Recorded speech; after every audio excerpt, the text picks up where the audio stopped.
Our first language is not the English, French, Spanish, or Arab we later learn at school.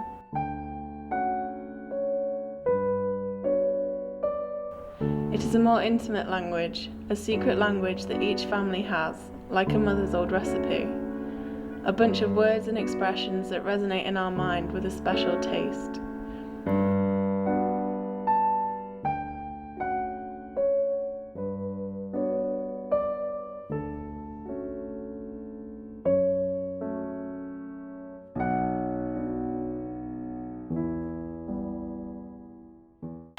A word that reminds me of my childhood is Freddy bread. We had a gardener when we were little, and he'd always be there when we came home from school, and he used to have this bread with, like the cinnamon bread with raisins in.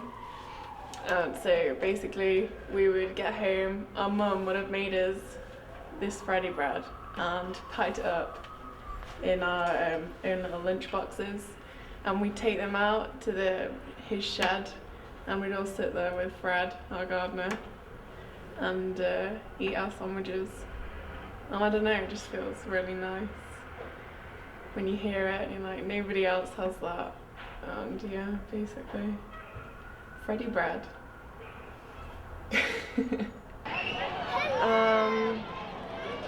One of the words that reminds me of my childhood is what my grandmother used to call me, which is Chaypkanin, which means little king.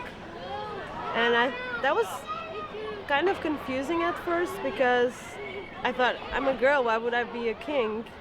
But also at the same time, it was very sweet and comforting. And like when you get hurt and then someone would call you that, like little king, or when you're good and they would call you that. So it was a comforting thing, and my grandma used to call me that.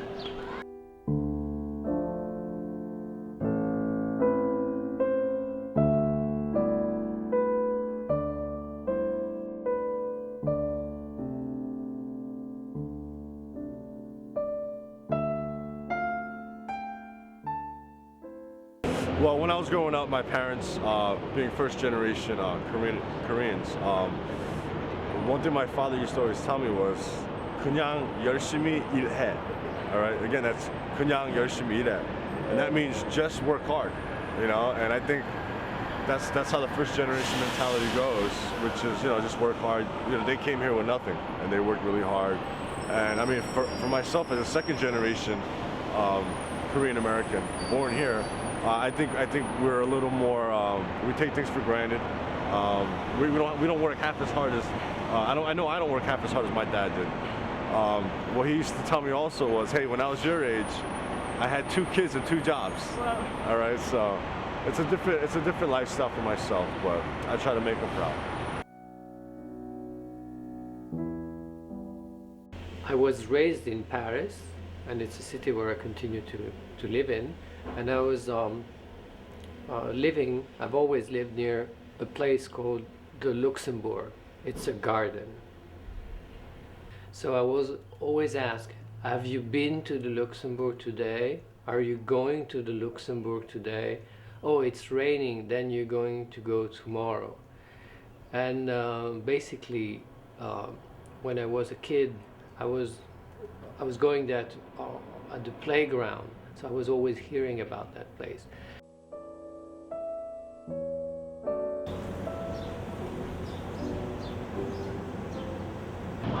So when I was little, like whenever my family was gonna go out to like a dinner with my parents' friends or going to visit relatives, my mom would always tell me and my brother to go pee before we go out, because she believes that she doesn't want us to, if we're going to a public place, public restrooms aren't very sanitary, and it's always better to go before we leave our house. And my grandfather doesn't know English at all, so he doesn't know what go pee meant. And in go pee in Chinese actually sounds like the phrase a dog's butt.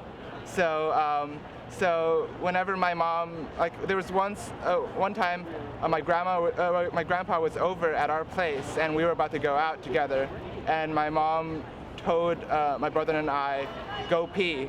And then my grandpa was very confused. And then after we went out, he told my mom, how can you refer to your children as dogs' butts?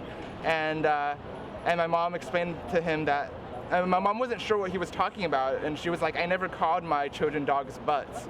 And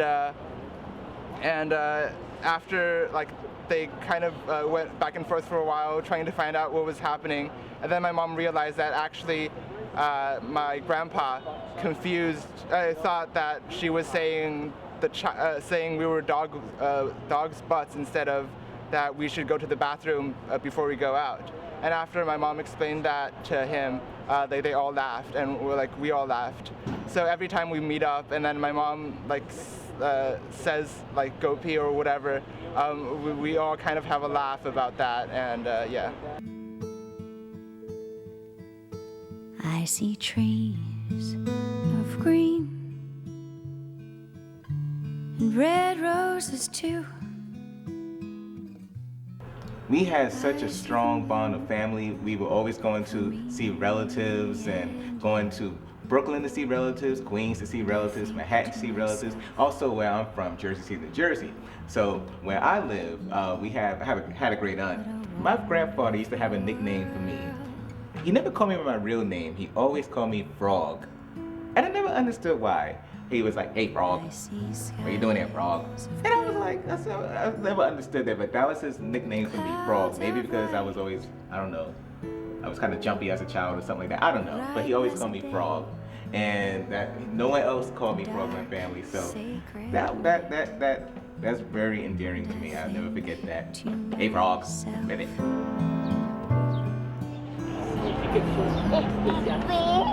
Alors ma mère avait toujours l'habitude de nous appeler Origgi. Alors c'est ma fille ou mon fils. Mais ça, quand elle disait, c'était pour nous amadouer. Quand elle voulait obtenir quelque chose, elle disait souvent, oh Origgi, fais-moi ci, fais-moi ça. People passing by, I see friends shaking hands, saying how do you do. They're really saying I love you. I hear babies cry,